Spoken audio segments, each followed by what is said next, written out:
You're live. Welcome to Slow News Day Live. My name is Steve Poikinen. I'm here in cold, wet, half burnout Boulder Creek, California. I had a rain day at work, and I'm a carpenter, and you really can't, build stuff outdoors when it rains. So we're gonna go through a couple of either fun, horrific, or really freaking weird stories. And joining me is my wonderful co-host, Glory Jones. Glory, what's happening?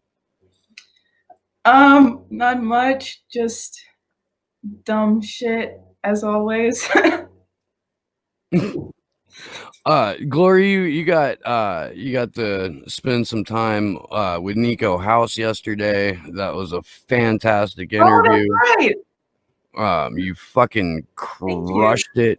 You did. If you're watching now and you haven't seen that, I'm pretty sure there's at least a couple of clips, if not the full thing. Yeah. So Nico's posting clips to his channel right now.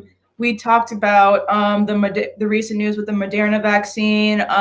We talked some more about Operation Warp Speed. We talked about like Kamala changing her positions on vaccines like throughout the general. And then we also talked about the Great Reset towards the end. And then we talked about other stuff, because what else do you do when you have Nico House and Glory Jones on a stream? You go on good tangents. Right. So the full stream is up on Rockfin and Odyssey.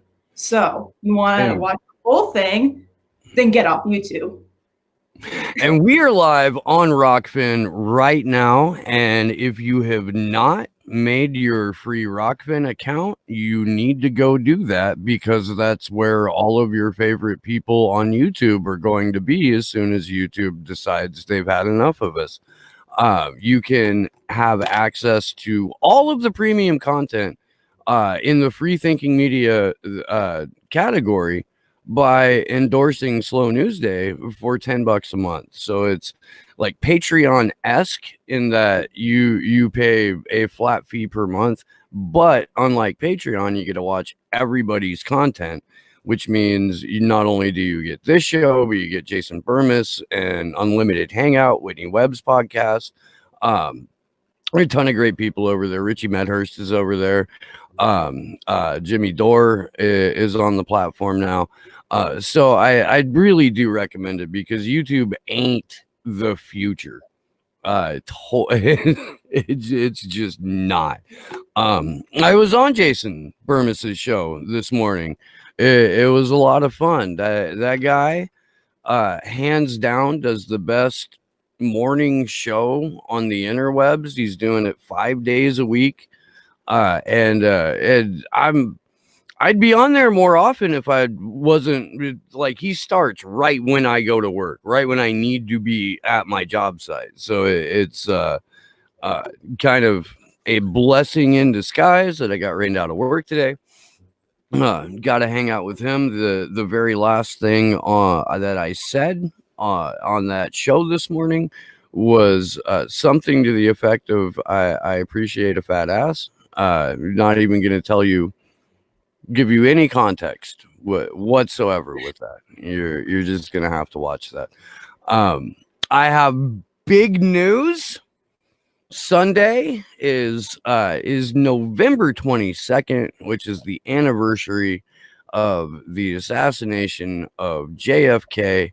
And we are going to have a JFK conspiracy theory roundtable with Craig Pastajardula, Jason Burmis, and Jared Beck. So that's going to be fucking wild. And then later on in the afternoon, we're also going to be joined by Eric Jackman from Jackman Radio. So it's going to be an incredibly fun day. Make sure you're there for that. And with that, holy fuck, dude. Right off the bat, I would like to get what I consider the most irritating or overall uncomfortable news out of the way. And that is Julian Assange has been locked down in Belmarsh, like he wasn't locked down enough already after a new COVID outbreak. I have a fucking ad blocker. What is this shit? Jesus Christ. At any rate, this is from the Bloomberg Wire service. So, a number of cases have been reported in Belmarsh. All prisoners and staff are to be tested. Exercise and showers have been prohibited. You can't shower. Wait, would like not bathing and keeping clean, wouldn't that like cause more problems? You would kind of think that being subjected to your and everyone else's filth would not create a habitable, or would create an incredibly fucking habitable environment for a virus, wouldn't you? I'd think. I mean, We live in a fucking cartoon. Well, and I think there were like COVID, like cases of COVID in Belmarsh itself earlier this year. yeah, So- there was at least 2 people that were reported to have died from it, and there were over 100 security guards and other employees that had to mandatory quarantine. But all of the prisoners, of course, are just left to fucking rot because Belmarsh is a high security, maximum security prison. It's referred to as the Guantanamo Bay of the United Kingdom because of how many high profile terror suspects go there. And here we've got a non-violent human being in Julian Assange who's been held there on remand for well over a year with no charges whatsoever, just awaiting the results of a show trial. Well, and even when he was held there on, jumping bail charges, he was literally one of like 2 or 3 people out of 797 prisoners that were there with charges related to bail. Yeah. So, And he was given the longest bail skipping sentence in UK history, modern UK history. A 50-week sentence for skipping bail, which the warrant for that wasn't even issued until after he had already been granted asylum in the Ecuadorian embassy. So the warrant in and of itself is illegal on its face. And it was used as a pretext to illegally remove him from the embassy. And he's been in Belmarsh ever since. And if they're going to act like COVID is as dangerous as the marketing says it is, I don't understand. prisoners like it is, like too. Fuck yeah. So just one more thing heaped on top of the arbitrary detention, the isolation, the denying him the opportunity to speak with his own legal team or access materials that he needs to help prepare for his defense. And now once again, full lockdown at Belmarsh for something that by any metric, you should be able to keep that out of your prison. It's one of the most controlled environments on the planet. Yeah, it certainly seems intentional. I saw a couple of people allude to that in the chat there. But yeah, God, it just pisses me off.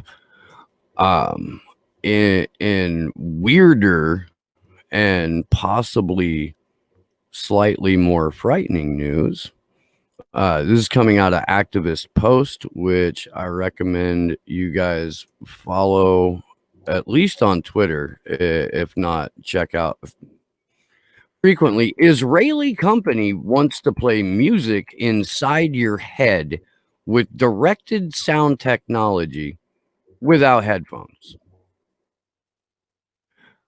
A new technology called sound beaming, developed by Novetto Systems, allows listeners to hear music or sound without wearing headphones. All that is needed is a simple device which tracks the ear and sends it audio using ultrasonic waves, creating personal listening experiences inside of a sound bubble.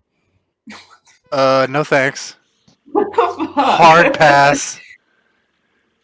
Nope. Nope. In other words, the lack of headphones means it's possible to hear other sounds in the room clearly. The technology uses a 3D model which locates and tracks the ear position, sending audio via ultrasonic waves. Like that's so dumb. Possible to hear other sounds in the room? Like, no, if I'm listening to music, I don't want to hear people talking in the background. Yeah. Sound can be heard in stereo or in a spatial 3D mode that creates 360-degree sound around the listener. That's just kind of crazy. Although the technology is being heralded as new, it is anything but. Novetto is simply the first to launch the technology in a consumer sense. And their Sound Beamer 1.0 desktop device will be the first branded product. However, the technology before being called sound beaming is known as microwave hearing, which is documented with a former unclassified document from U.S. Army Intelligence and Security Demand received via a Freedom of Information Act request back in 2006 entitled Bioeffects of Selected Non-Lethal Weapons. Yeah, dude, you know they're gonna torture people with this shit. So they're gonna blast Barney through it. Into this a little bit. We're gonna see where this takes us. The document is dated 1998, more than 20 years ago. One of the main topics regards the effects of radio frequency directed energy. The document discusses the incapacitating effect of microwave hearing. The quote is, there is no sound propagated through the air like normal sound. This technology in its crudest form could be used to distract individuals. If refined, it could also be used to communicate with hostages or hostage takers directly by Morse code or other message systems, possibly even by voice communication. According to that document, the technology is able to be tuned into a single person like a radio station. The phenomenon is tunable in that the characteristic sounds and intensities of those sounds depend on the characteristics of the radio frequency energy as delivered. Because the frequency of the sound is heard, is dependent on the pulse characteristics of RF energy, it seems possible that this technology could be developed to the point where words could be transmitted to be heard like the spoken word, except that it could only be heard within a person's head. In one experiment, communication of the words from 1 to 10 using speech modulated microwave energy was successfully demonstrated. Microphones next to the person experiencing the voice could not pick up the sound. And here we go. If you dig deeper, there's an old reference to the Army's website for a technology called voice to skull. Okay. Alrighty. Brought to you by the heart attack gun. Yeah. Jesus Christ. How silent hypnosis can be transmitted using a voice frequency modulator to generate the voice, then pulsed microwave voice to skull for distance and cover. Voice to skull is described in the patent as a hearing system where sound is induced into the head of a person by radiating the head with microwaves in the range of 100 megahertz to 10,000 megahertz that are modulated with a particular waveform. Do you guys remember hearing about they'll talk about it here a little bit further down in the article, but the voice of God from the first Desert Storm, where they were trying, and they revamped it under the second Bush administration, where they were supposed to, or they were trying to send ultrasonic sound waves, microwaves, onto the battlefield to make the people on the battlefield believe that Allah was talking to them. You remember hearing about that at all? There's some wild shit in this article, man. I recommend that you guys check it out. If we haven't already, we'll make sure a I'll link throw it in there. gets thrown into chat. I want to highlight this one thing real quick. I should probably zoom in a smidge. There we go. Okay, so this is the world we live in.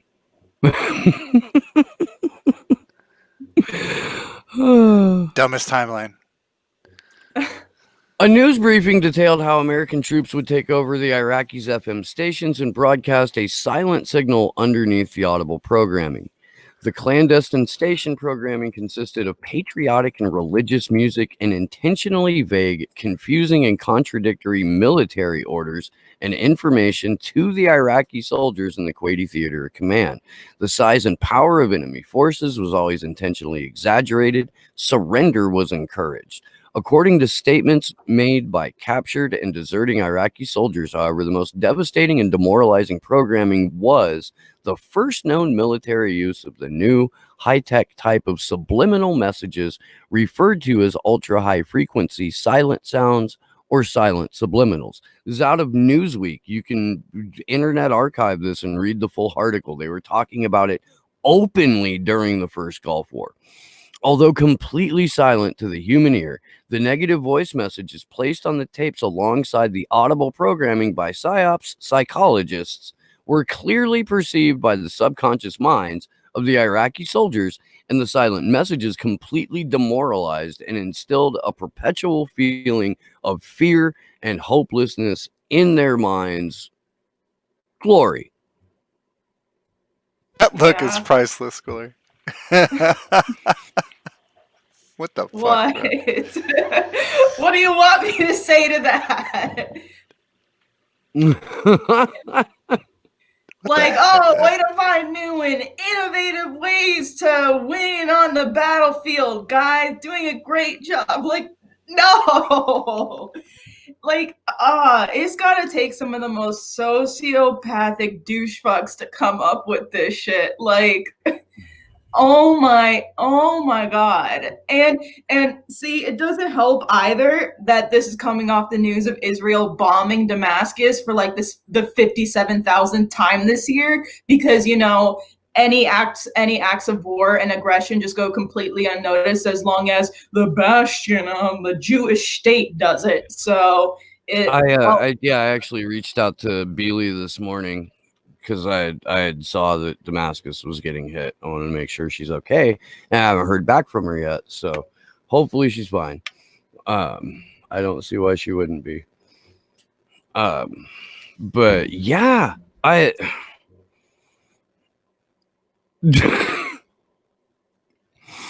it's being marketed commercially now. Like so Burmis and I have talked about this before in regards to the DoD's like super soldier shit, their straight up universal soldier program, and it's not even the fact that like there are horrific battlefield implications regarding the technology that we've just been discussing, but when it's turned loose on a civilian population for branding, like that is really where the money comes rolling in, and they can use through their public-private partnerships this technology to fund better battlefield technology. And people will be like, ain't it cool? You don't even need the headphones. Sure, yeah, I gotta stick a tracking device in me, but... Yeah, and it's a shitty idea too. Like, why would you want to listen to music and be able to hear people talking in the background? Like, if I wanted to listen to music and hear people talking in the background, I wouldn't have headphones. So, right? Yeah.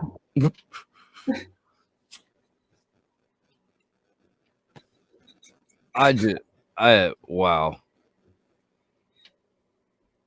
So I'm seeing in the chat, Bobby Foxglove says, who said we absolutely have to have a revolution? What else can we do? We have to stop this global plan. A revolution, in the strictest sense, just is a full rotation that brings you back to where you started. We don't need a revolution. We need to go forward. We need to abandon this concept that one ism or another is going to save us. We need to redefine work. We need to bring back the idea of community. And as we build local communities, we need to be conscious of the fact that there is a global community that doesn't have to be a global community as like Klaus Schwab sees it, Definitely or Bill not. Gates, or Mark Zuckerberg, or Peter Thiel, or any of these fucking demons. It really sucks, and it's a segue into our last article for that we're gonna cover right now. But the globalists, it looks like, are ready to assume power again, and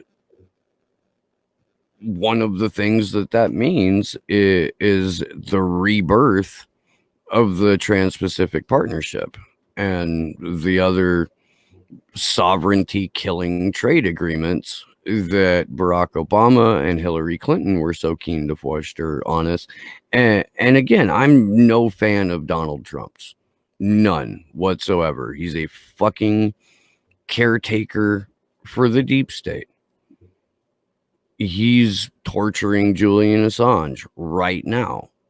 He's dismantling free press and investigative journalism, and has basically fucking licked Israel's asshole since day one. Not a fan of Donald Trump's.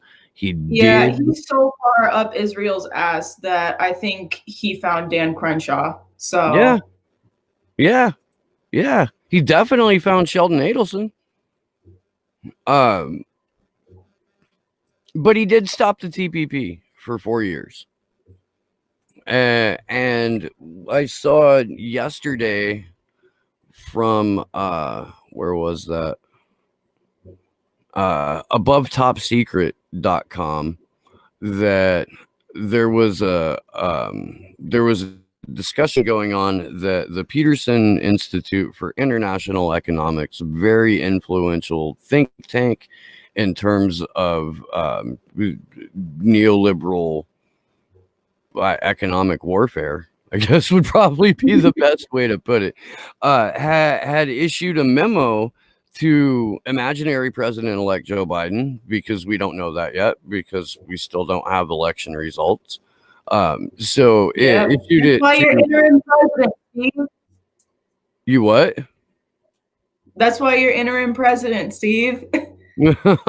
It's true. It's true. And once again, I am going to have co-vice presidents.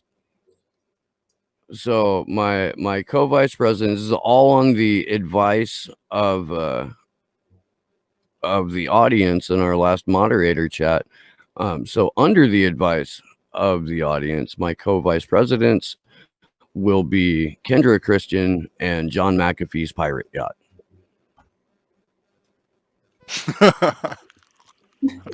Yeah, I feel like, you know, when you put all of that together, it makes for a really nice interim presidency, because it means that I can skate to international waters. Yeah. Anywho, so we have the memo from the Peterson Institute and they right at the top, TPP. That's what it got renamed to after Trump kind of put the ban hammer on the first one.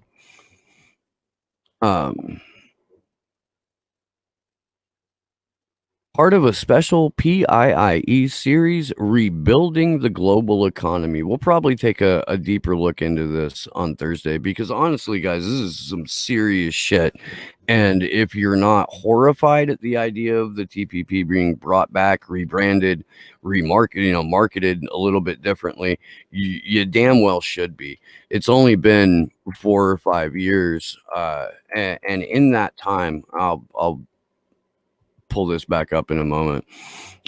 In the 4 years that have passed since the TPP kind of went away because of the Trump administration, some of the loudest voices that opposed the TPP and did the most work informing people about it have been removed from the fight. Julian Assange and WikiLeaks is the only reason everyday people know what was in the TPP. The WikiLeaks exposed cover to cover what was in the TPP. This was being drawn up in secret.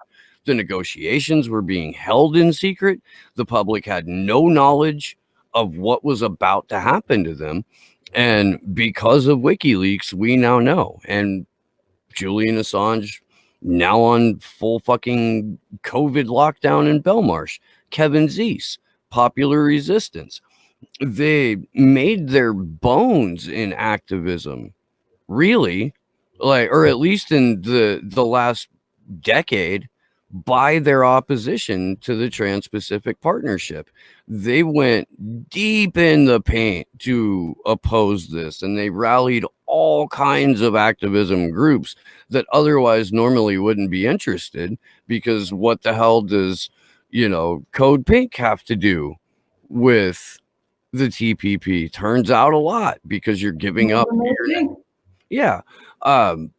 So Kevin Zeese passed away rather unexpectedly about 2 months ago, a little over 2 months ago, on the opening day of Julian Assange's hearing.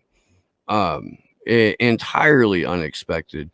Liz Mueller, who was one of the most visible organizers against the TPP, has been targeted relentlessly ever since. A number of the other organizers have been targeted relentlessly. Susie Dawson, huge Stop TPP voice. She had to flee her own country and is still trying to seek asylum in Russia right now. And now it's rearing its ugly little head again, with the vast majority of its primary opposition otherwise occupied or deceased. There's some I don't want to go through all of this because it's pretty fucking wordy, but here this is the Peterson Institute saying what the focus of the Trump administration, or the Biden administration, should be. Same thing. Yeah,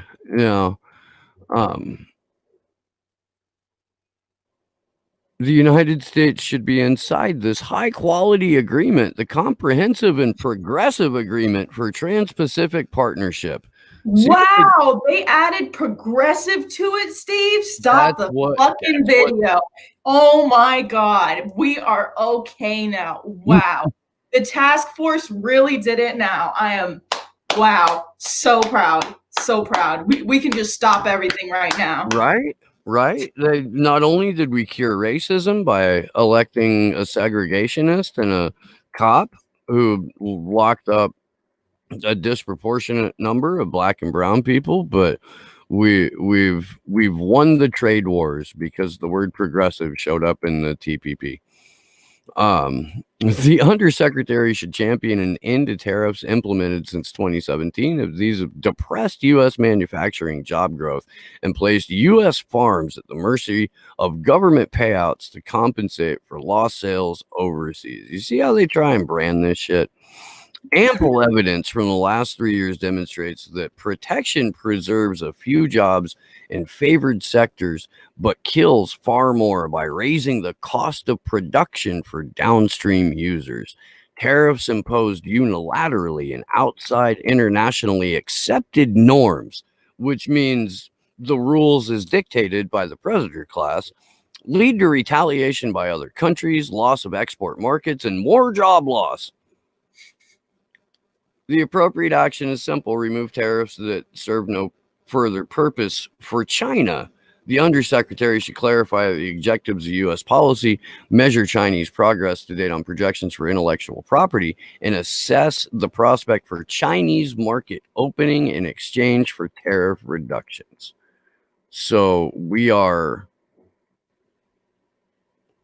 back on board with China and the TPP, which essentially means that if you ever wanted to sue a corporation, you would be going in front of a multinational panel of CEO appointed judges, because the TPP means corporate courts. Whoa! Oh, for fuck's sake. But they're going to look, but they take heart, Glory, because trade can promote social inclusion. Oh, wow. I really Did you know feel that? touched by that. Changes in the global economy cause disruption and dislocation in the U.S., straining the social fabric. Yet it is impossible to fully insulate American workers from these changes while ensuring a vital and growing economy. While labor, tax, and education policies seek to improve conditions for American workers, what? Where are those policies? Where are they? Trade policy can also play a useful role. First, the Undersecretary must ensure that laws protecting U.S. workers from unfair trade are fully enforced. When? But the U.S. must go further. Only by working with allies, notably the EU and Japan, can the U.S. tackle the problems caused by predatory state subsidies, overcapacity, and intellectual property theft. And I just wanted to touch on the this last little bit, and then we can discuss it, because look, they're tying it into the Green New Deal too. Oh God! By reducing the carbon footprint, trade must contribute to sustainable growth. So we're tying the TPP now into the fourth industrial revolution and the Great Reset. Strong domestic demands for green products is the best way to ensure U.S. producers achieve sufficient scale to be globally competitive. The Undersecretary must help keep foreign markets open to U.S. green producers by articulating the risks of broad Buy America provisions, which invite other countries to lock U.S. products out of their government procedures.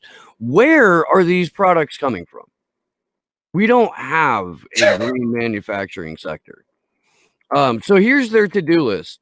Champion an end to U.S. tariffs implemented under Trump, clarify the objectives of U.S. policy toward China, promote China, promote U.S. reentry into the CPTPP, work with foreign partners to create and maintain an international market information system for medical supplies and medicines similar to the one that exists for food stocks. They're going to treat healthcare like they do food, which means the entire global South will starve.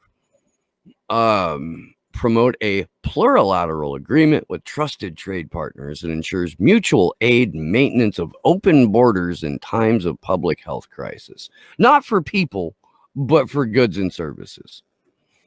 Work with U.S. allies, the EU and Japan, to tackle those problems caused by predatory state subsidies, overcapacity, and IP theft. Work within the administration to extend export opportunities to more American workers in more regions across the country. Does that mean put American workers in fucking other countries' fucking like sweatshops? Yeah, probably. Hey, go read Misty's comment. She just did. It's hella funny.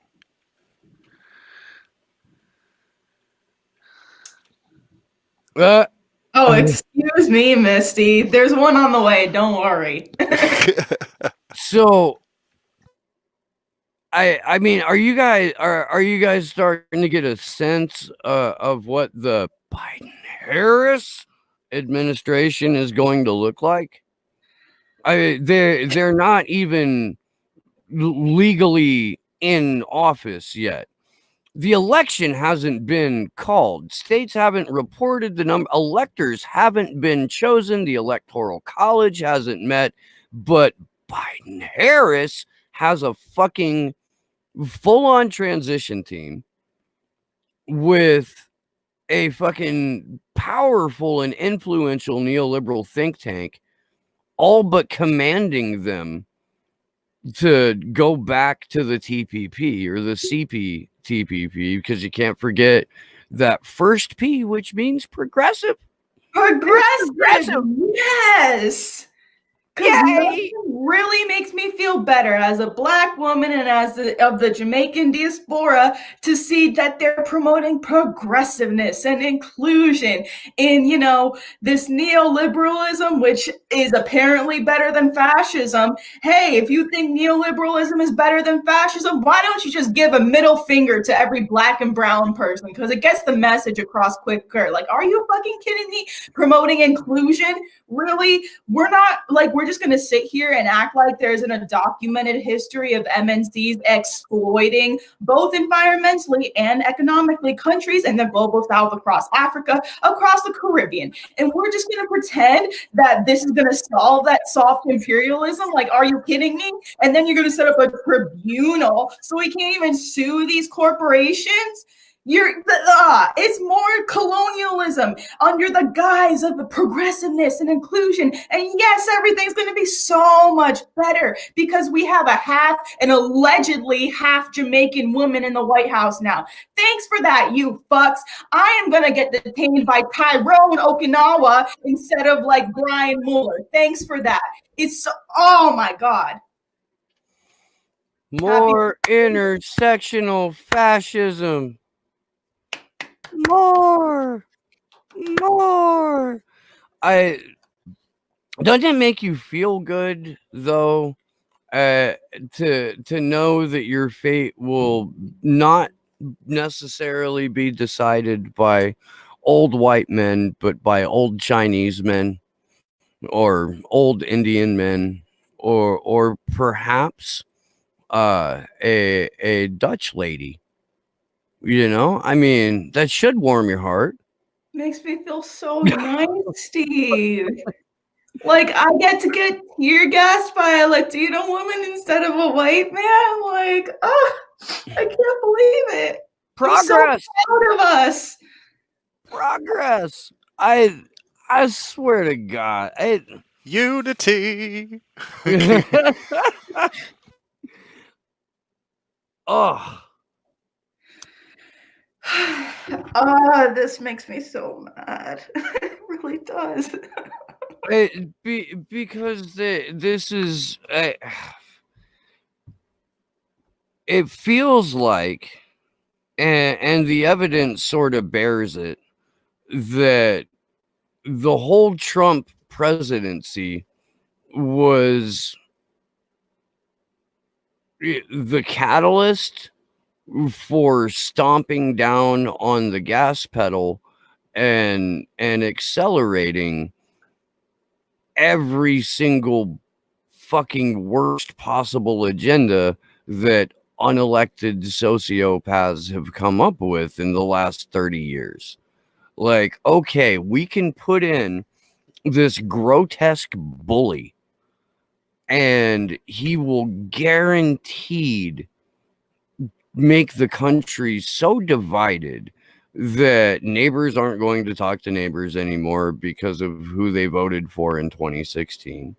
That people are so inundated with seemingly contradictory or counter reinforcing propaganda that they don't know which fucking way is up, that there's a virus with a 2 to 0.4% kill rate when you get infected with it that is so scary that you need to completely transform the global economy, education, work, life, every aspect. Am I off on this, man? It like if you're looking at it long game, it seems like Trump is the perfect foil to usher in this fucking, borrow a phrase from Whitney, technocratic panopticon. Well, not to mention the virus is making everybody like so scared of interacting with each other that it's essentially making them like easier to control and easier to feed people these narratives because like say like I can't go visit my family because like social distancing and we have to stay away from each other and stay at home. Like if I can't visit my family, then I can't go and tell them, like, hey, this is what's happening in the world. We need to really talk about this stuff. We need to talk about like what the mainstream media is saying. I can't do that as effectively if I'm not spending time with them in person. And same thing with like every other person. If we're like separated, we're easier to manage and easier to feed these narratives because we're not constantly like discussing this with each other. So it's like it's so calculated and devious, and like you almost have to give them credit for it, but I won't because they're all douche cunts. Yeah. I mean, Jesus, dude. I see a comment over on Rockfin. In DC, they want to pass a bill for children as young as 11 to agree to vaccines and not notify their parents. And I saw that, and I wouldn't be surprised if that goes national. If that sort of just over the top power grab goes national. This goes back to what we were talking with Corey Morningstar about on Sunday. And if you haven't, you need to go watch that episode. But Corey said that their targets are the children. They don't even need the adults to follow the script because there are so many more from 24-year-old down children internationally. And so they've decided that because these are the next consumers, they're going to go ahead and capture every aspect of their world and surveil it, study it, fine-tune individual personalized marketing, and fucking control these kids. Mm-hmm. And that's exactly what telling kids you have to take this vaccine. No, you don't have to tell your parents. We made it safe for you. We made it so that you don't have to have that conversation with your fucking idiot wishing death on the world horrible parents. They don't know what's good for you. Your government does, and we need you to take this vaccine. Mm-hmm. Oh, and by the way, we won't let you travel if you don't. We won't let you go to concerts if you don't. And we won't let you go out in public if you don't. So, as long as you don't want to do any of those things, you can refuse it. But we're also not going to let you come back to school. We're not going to let you graduate. We're not going to let you get a job. We're not going to let you enter society, basically. Yeah. And it's really and we won't give you UBI either. Yeah. And we'll tie it to, rent and food assistance as well. And it's really concerning because it's like they're targeting like my demographic, and it's like I don't know if there'll be enough of people that are my age or younger, at least, just saying, how about no? I mean, I will like my hope comes when it comes to shit like, you know, fuck you, I'm gonna go out and celebrate Halloween, or fuck you, I'm gonna go out and celebrate the Lakers win, or fuck you, I'm gonna go out and celebrate the Dodgers win, because that was enough to get people, you know, my age and stuff out. So I hope that there's at least enough resentment of authority within us to be like, no, fuck you. What do you what the fuck? Like enough of that. But yeah, I'm still concerned about people even younger than us cuz ah and you know, people abroad as well that are going to be like the victims of this broader colonization. Hooray! I eh, I don't even. I mean, I don't even know, dude. I can't stress this enough, man. Make your plan to get out of major cities in the next year or two.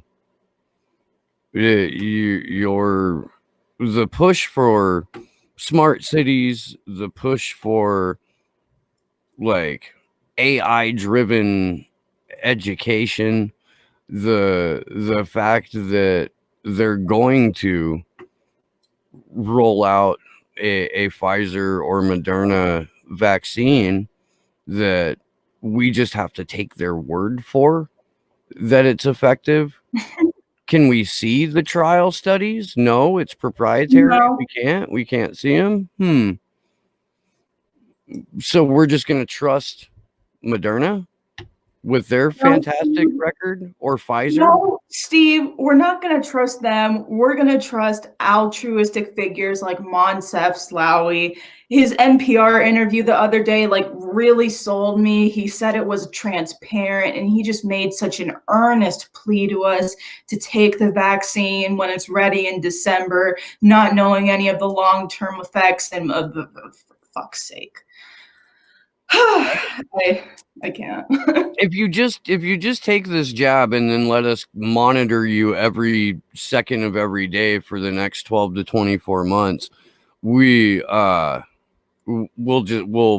be able to sell you stuff better. It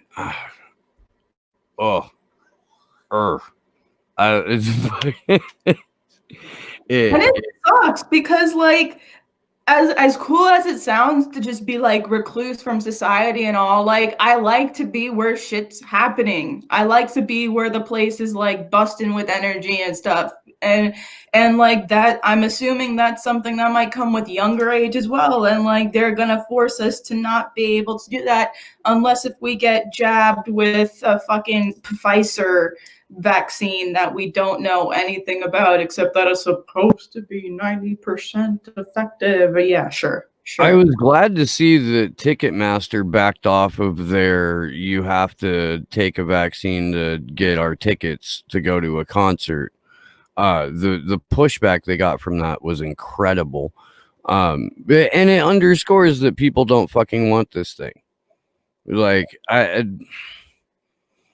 no way in hell I'm going to go to a concert if I have to take a fucking vaccine for it. No way am I going to a concert if I have to give Ticketmaster my health information. No way am I going to a concert if I have to be subjected to a fucking full viral scan before I'm allowed to go inside. Dude, you think I'm gonna give American Airlines my health information because I want to see a Heat game? I love my Miami Heat to death, and they'll always be my favorite team and the best team in the NBA. But like, I can watch their game on TV then, and I'll still yell at the screen as I always do. But I'm not gonna get a vaccine. Yeah, I mean, shit, dude. I know enough musicians. Have a fucking, my own underattended concert here at on my fucking deck. I like it's ridiculous. It doesn't make any goddamn sense. And I still we talked about it a little bit on the Free Assange Vigil last night at the beginning of the show, but I honestly do think that the national reaction to lockdown measures, no matter how ridiculous, to the realization that, okay, maybe there are, the world's worst fucking people running all of this and profiting heavily from it. Like, how you react to that depends on whether or not you've been infected with Trump derangement syndrome.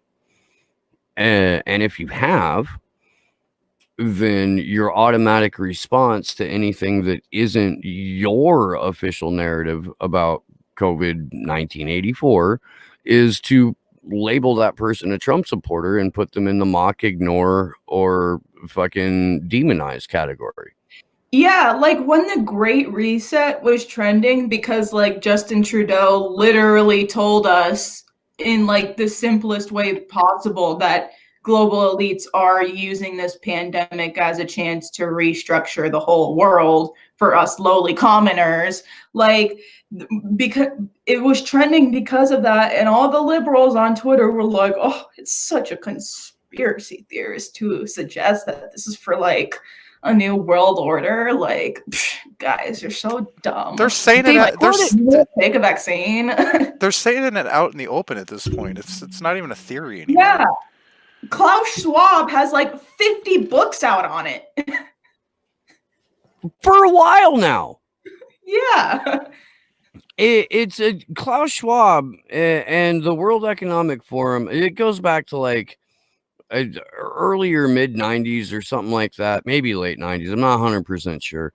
But like from the beginning of the WEF, it was oligarchs and their puppets in government. And every year they meet in Davos in Switzerland to throw it in everyone's face. Like, you can't be caught by surprise by this unless you choose to be. And we've got a lot of people who have chosen to ignore really perilous shit. And like Lori said, like, they're limiting our ability to talk to the people that we love about it.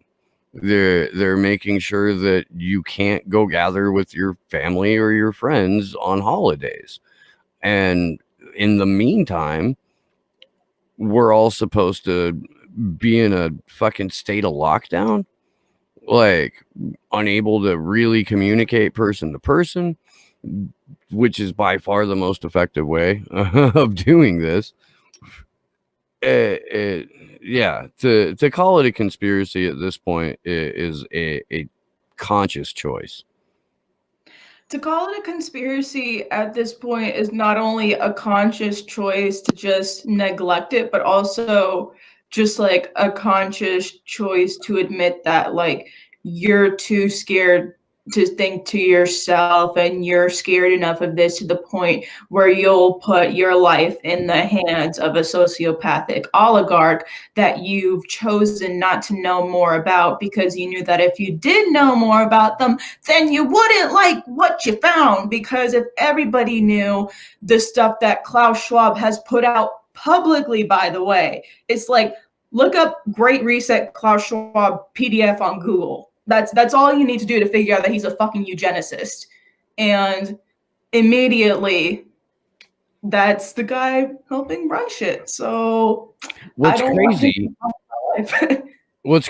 is that there's like a propagandist fiction writer named James Rollins who like 20 years ago, 15 years ago, the premise of half of his books about showcasing the heroism of a secret spy organization inside of DARPA, by the way. Like, they center on shit like this. Like, fucking billionaires who are mad eugenicists trying to take over the global food supply or trade or tech or something like that. And there's almost always a pandemic-like situation thrown in there for, to kind of round out the plot a little bit. But it's almost like we've got walking corpses like Klaus Schwab, who, you know, picked this book up on an international flight and went, holy shit, I got to do that. Let's see if we can't make that happen. It sounds great. I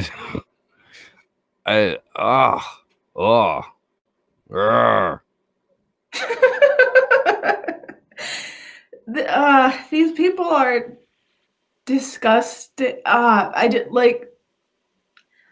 can't understand people who like willingly trust all these oligarchs like Elon Musk and Peter Thiel and like so many other people involved in the making of this agenda, and Mark Zuckerberg as well, just because like, oh my God, they're billionaires. That's so cool, bro. Like, I wish I could be a billionaire. Maybe if I worship them hard enough, then I'll be, you know, a multi-millionaire someday. And it's like, bro, bootlicking ain't gonna get you anywhere. They still view all of us as subjects.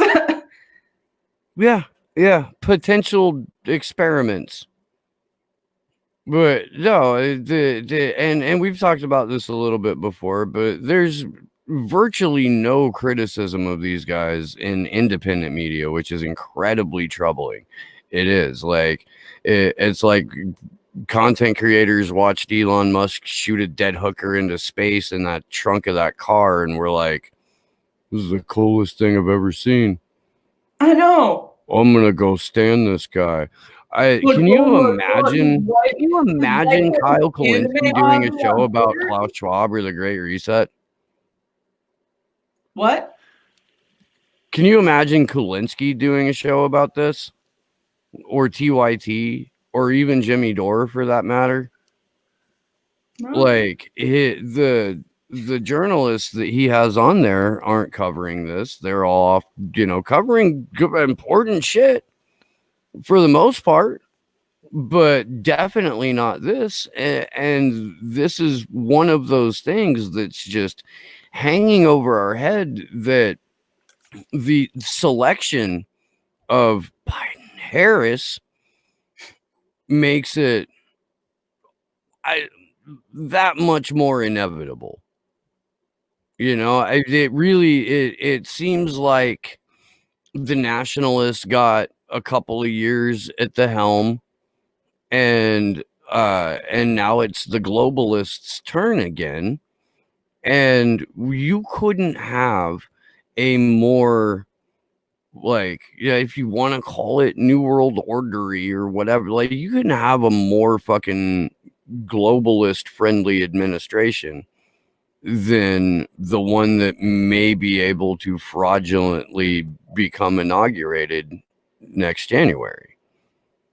You couldn't have an administration more friendly to the national security state, or more friendly with big tech, or more friendly with big pharma. And when that fucking memo talks about like U.S. manufacturing jobs or something like that, like, I don't know what the fuck they're smoking, but we don't really have those because it's not cost effective for the sociopaths to produce things here, because they've made the country unaffordable. So if you're going to set up a business here, you have to be able to pay the workers. You had something enough to get them to show up. You can exploit them once they're there, because it's not like there's really any labor protections. You have to dedicate years of your life and money you don't have to fucking win a labor dispute. You know, Burmis is right, man. Like, we've got to become the great resistance to the Great Reset. And this is something that has to happen in a post-partisan fashion. It's something that's a post-partisan issue. It's right on par with advocating for Julian Assange or election integrity or all of those super popular, just guaranteed griftable positions that we've taken over the last several years. Just cashing checks right now, Steve. Where's my goddamn money? Right? Damn you, Putin. Man, now that he's stepping down, I'm not gonna get my checks anymore. It's depressing. Was really having fun being on the Kremlin payroll, you know? Right? Yeah. Right? I did see an announcement where Putin's primary opponent, because I don't think there's really been confirmation that he is stepping down. I don't know, maybe there has, but there were like rumors of Parkinson's and other stuff. It was all coming from Putin's opposition, who has the full-throated support of the U.S. national security state. Yeah. Like, I know talking about and learning about psyops is exhausting. I can't imagine being the person coordinating them. How did you get any fucking sleep? You're just constantly trying to destabilize the planet. I mean, well, my logic is quit your job and don't do that. But I screamed that to Dean Logan and Sheriff Alex Bitchnueva, so clearly it hasn't worked. You did. I saw that. I yeah. think. Was that on the Zoom call with the sheriff dude? Yeah. That you told him to quit his job? Yeah. Yeah, that was I told him fantastic. if I had an ounce of character left, I would resign. And then earlier in March, back when Dean Logan fucked up the LA primary, I told him he should resign too, and he's still in office fucking up the LA general election. So, but just cashing in my checks, reading about like all these voting machines and looking at poll tapes and looking at court cases of election fraud. It's really enthralling and so profitable. Not at all tedious and boring. No, not at all. Trust me.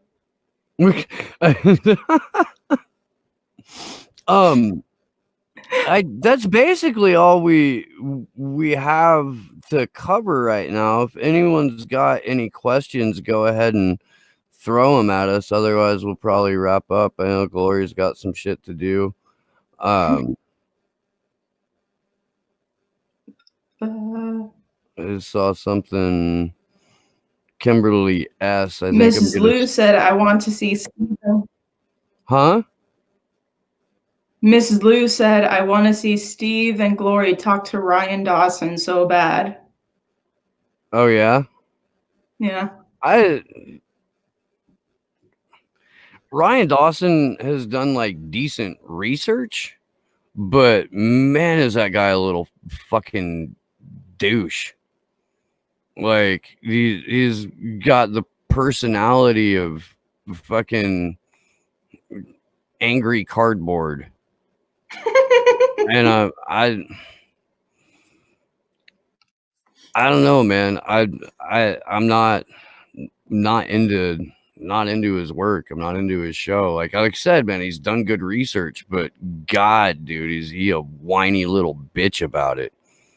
Like I can have more productive conversations with people who have taken a look at the same issues. And I don't know, dude. I'm not trying to have a debate show here, I'm trying to have a fucking hopefully fun, hopefully entertaining, here's some serious shit you need to know show. And I don't know. Ryan Dawson isn't necessarily that I think I would have a good conversation with. I might be wrong about that, but I honestly don't want enough. Straight up. Silence is violence. Go vegan. This is just a scarf. It's not a yarmulke. It's a scarf because I didn't feel like going through the trouble of wetting my hair and putting product in it. So I just put a scarf to tie some of it back. Rob Juno, Mr. G Rich, and J9 Campbell, thank you very much for the super chats. Really fucking appreciate it. The action for Assange is going to be going back to Washington, D.C. To hold events on January 3rd and 4th. And now that we're in the second half of October, the super chats are going to go towards that GoFundMe. They will continue to do that until we basically get on the plane. Thursday, no, I can't do that live. Anyway, I was gonna say I'll do it live and donate to the Commander X GoFundMe, but y'all don't need my credit card number. Yeah, I recommend against that. Yeah, you don't. You don't. I'd have to find a way to fucking Santa Cruz and bitch slap you. Right? Yeah, no, I'm not about to do that. Oh my God, Steve. Hey, you know, trying to keep the show transparent, but there's certain things y'all don't need, You can set boundaries. Right? No, I get it. I'm not gonna do it. Our buddy William Martyr got banned from Status Quo's chat. Can't imagine why. Nice. Well, can't imagine why. Great job. Get him, William. That is with Jordan Charlatan. Dude, it Status sucks quo. because I wanted to have empathy for that guy and feel sorry for him, and he took all of that and turned it into a telethon where he doesn't really cover anything serious. He didn't release the doc, and I fucking supported him for quite a while to release that doc, and once it became clear he was not going to release that doc, I stopped watching him. Quit giving his ass money. Yeah, I mean, he has a really shallow and superficial format for his on-the-ground coverage too, because rather than filming the whole protest and filming the police response to the protest and maybe a couple interviews of the organizers, he literally says, I'm going to go interview the craziest looking and stupidest people at these protests, and I'm going to make sure that I clip out the most stupid ones, and that's going to be the one on my channel. It's gross. It's fucking gross. Yeah, and it's not good to watch either. I'm sure. Silence is violence in the chat says Flint, hello, regarding Sheridan. Yeah. No, I get it, and that's exactly what Sleepy Josh is talking about. He never released the documentary Flushing Flint that he had fundraised off of for months and months and months and months and months. It was done. It was done. He was trying to get more money to put it on a streaming service, and then it just disappeared. Straight up disappeared. That's shady. Yeah. And I'm glad that he was one of the only people on the planet that were reporting on Flint. I am. That's one of the things that made me want to like him. But the last several years, the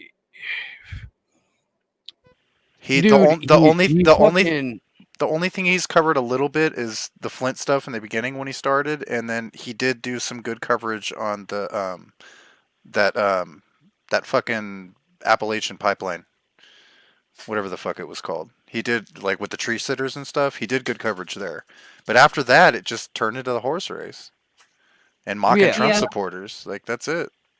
And fucking having Jen Perlman on so they could throw Tim Canova under the bus and fucking mocking people who are election integrity activists.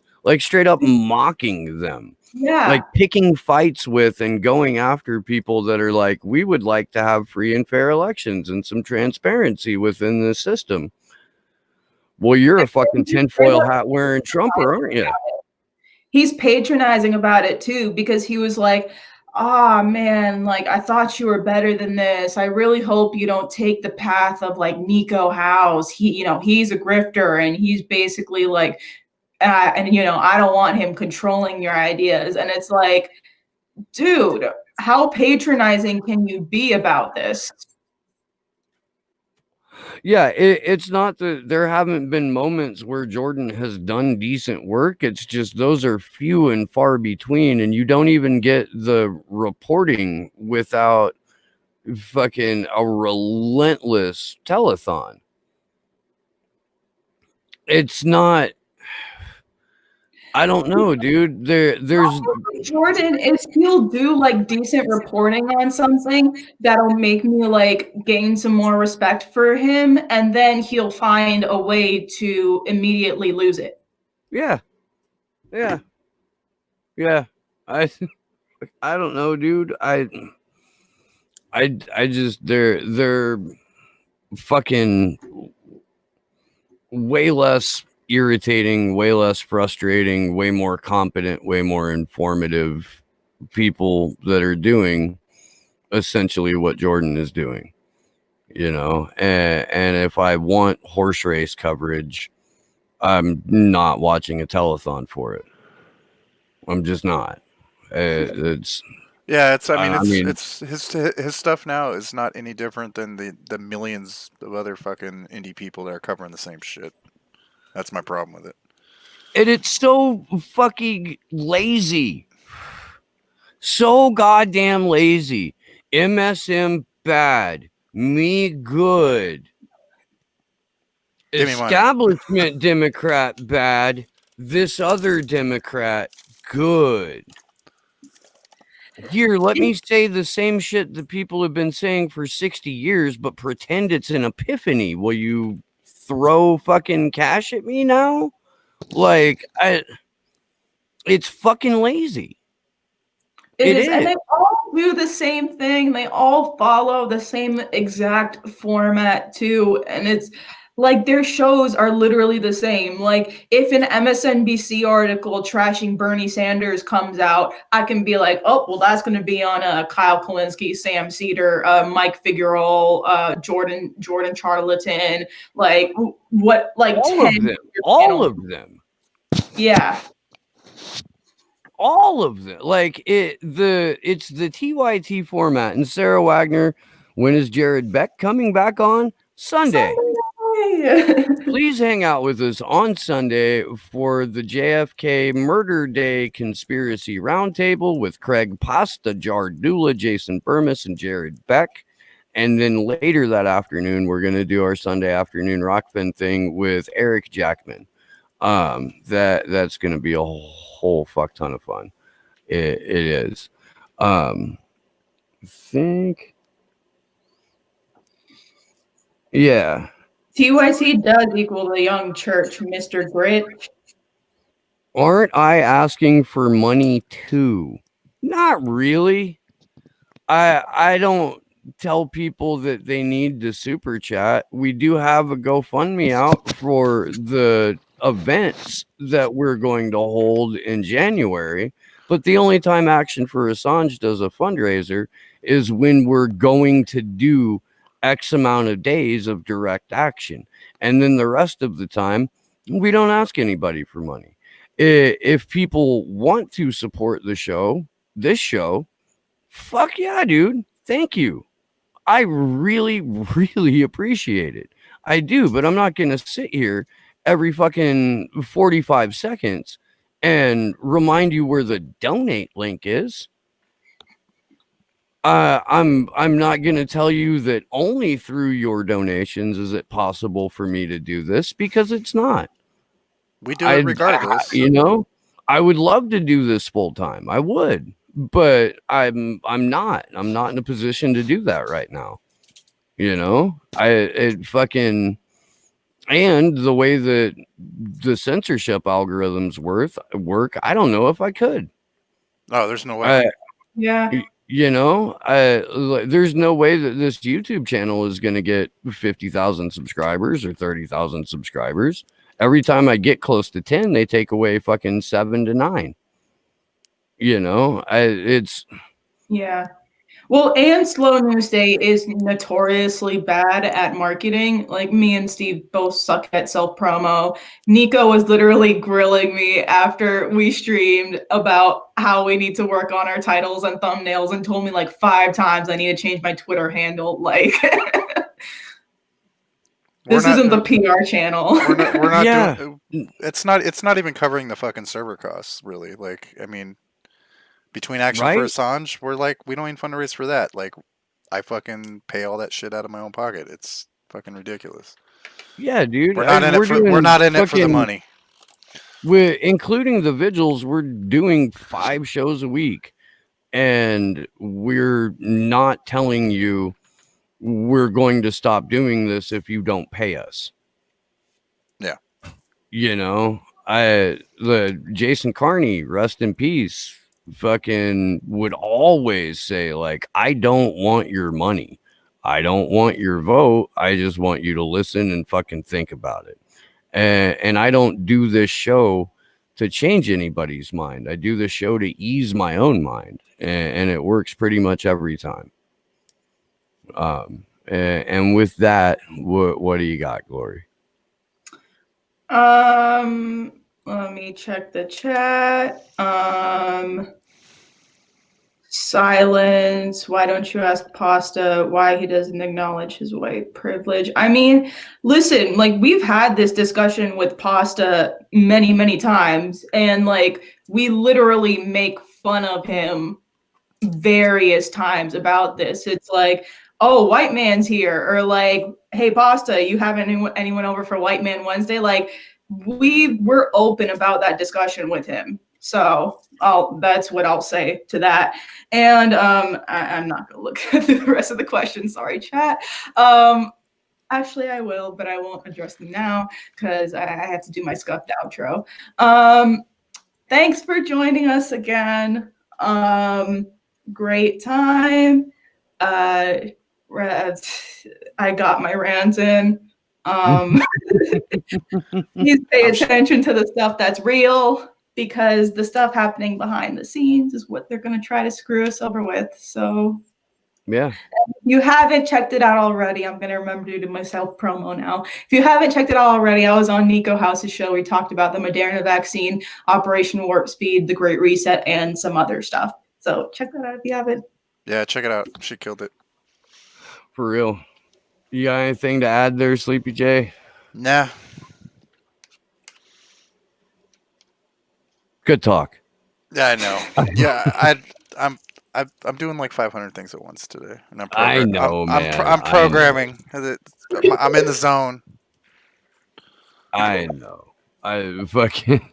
Well, all right then. Let's see. Tomorrow, I think we're gonna push the show back till 5 if we can. And I'm not sure who I'm having. I'm trying to get Monotalk and Redneck Economics on the show, but I don't know if they can make it or not. If not, we'll have plenty to talk about, as it is guaranteed to get more and more absurd each and every day. Sunday, don't miss out on Sunday. JFK Murder Day Conspiracy Roundtable on Slow News Day with Jared Beck, Jason Burmis, and Craig Pasta Jardula. Sunday afternoon, Eric Jackman from Jackman Radio will be on with us for our Rockfin gig. And yeah, we love you guys. Thanks for hanging out. Thanks for being a part of this with us. Please go get your Rockfin account. And if you're inclined, endorse the channel over there and you get access to everybody's premium content. It's a pretty good fucking deal. Until next time, good luck to us all.